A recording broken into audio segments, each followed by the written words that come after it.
Ng'eni mar mondo mi ndikri kaka jago ombulu, mar mondo mi yangi kaka ja Kenya, idwaro ginero mabende ong'ere kaka opande. To wacho pando ni bedo osebedo ka kelo liet moro ka nikech nitiere jogo eko mabende wacho ni opande magi osebedo ka deko. Naneno ka jatend piny bende Brenda nowacho ni oyaw, wacho ni ID vetting mano e border counties bende koro nodhi choko. Koro tong' mabende bedni wan gi tong piny Kenya kata mana gi mar Somalia nitiere gi counties mantiere alwora ma kamano. Koro nakata ni vetting bende odhi choko. Akeni ma be nyalo kelo ng'ikruok ma koni kod kocha koso. Kinde ka kinde nikech iyudo ka the only requirement mar mondo ibed registered as a voter en ni mondo ibed gi original ID kata passport. Idhi go kuro. Kisekawo mate midhi go ka IEBC to gi register as a voter. So wakawa ng'iyo ni ang'o momiyo nitie border counties or border regions niga gi ID vetting. What was the reasoning behind it? Nikech they are porous and they gin chances mari yudo ni jok mok jo Kenya nyalo donjo madhi manya ID niga high nikech kiyudo ka ng'ato ni Busia kacha okadwa tiyo gi jok moko ka nikech wachakwach ni marginalized communities ang'o kichopo kidhi Uganda kidhi Busia nitie jok mang'ado gi tiendgi. So ID vetting cha ne temo konyo so that it is only Kenyans eminyalo mi ID nikech ID ni ka in godo ID ni ema nyamigo kura, ID ni ema nyamiyo ndiki tich, ID ni NSC la kende ma as an adult minya tiyo go kabisa. To koro kiyudo ka macha vetting process cha ogol to yuak benitie watch census ni the report was not reflecting gimani e ground.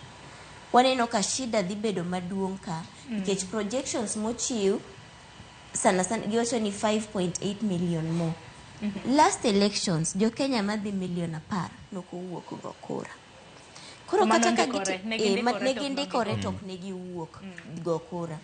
Koro sani yes giwacho ni election ma 2027 nyabedo ma jo Kenya nya wuok mang'eny nikech there is this interest ni Gen Zs no wuok ka wang'eyo gik mosebedo katimore. There is that interest ming'eyo ni my voice kaka ja Kenya can be heard through the ballot. So interest nitie maybe virgi mondo tim obed registered as voters. But again, 2025, political temperatures ni malo. Wakieni kiny wabo chiu, no yuduka temperatures go dok piny, kata interest mar election nyalo dok piny. Because ng'enyne be uyudoka jindikore, to jok madhi wuok go kura, tin, election manokadho cha ne wan kaka jiwacho ni, onigo bedno dhi go kura ta onge fea, andikora dala. Tiyudo ka mage gik momiyo kirango kwan mar jok mawacho no okago kura nikech nalalo kipande okago kura ni nokandikra ang'ina ne itin nokandikra nikech nokamanyo kipande in good time to gik matimore sani aneno ka yudo kipande osebedo matek kabisa kilalo kasani ka gino ko makane opande kane mogo nikech ang'eni kolal monda yud moro tek to ndalo moko kama ne Huduma Centers chakre ne yot nikech ing'eni kelalo tidhi idhi ti report timi abstract tidhi Huduma Center imigo nono sani nitie fee michulo to sani to en nyaka gi expiry date ok dagombe lalo mara mondo chak miya manigi ni maisha namba koro sani ID okiwuoth go gi passport okiketo kama nyalale kamano tapani mago be gik manya discourage ji mondo kuom dhi ng'iyo nikech again jo Kenya onego change mindset gini election benefit ya siasa nikech kinde ka kinde kata kawacho ni yes continuous registration mar jogo kura wasenoko timorega and is continuous makingiso ng'ato nyise ni pare ni nyawuoka midhi e ofisa IEBC ma intiego machiegni tidhi register as a voter but ng'eny jo Kenya ritoga manyaka IEBC chak lando ni koro watimo mass registration tiyudo ka jo siasa ting'o ji tero gi nyiso gi ni akoro un register uru nitie jok mane tich magirito ni IEBC land ni wan gi mass voter registration sani kinde tin wan gi time matin kabisa because how many mass registration manya timore within this duration to nitie aspect moro mar ni use register jogi what is the civic education manya take place nikech IEBC are also mandated to bedo gi stakeholder engagement e weche mag election e weche mag jok ma uregister gi be ging'eyo ni onego beni go kura nango. Timnegi civic education. Civic education is a major mandate mara IBC also, but other bodies be chako other stakeholders be donjo kanyo timo training gi kata engage gi jopiny mondo gipuonjgi. Waneno ka yes there is an improvement in number mawange ni jok madwa go kura wang'ni nikech ng'eny ji wacho ni yawa serikal seche moko waonge go malong'o nikech nokawuok go kura.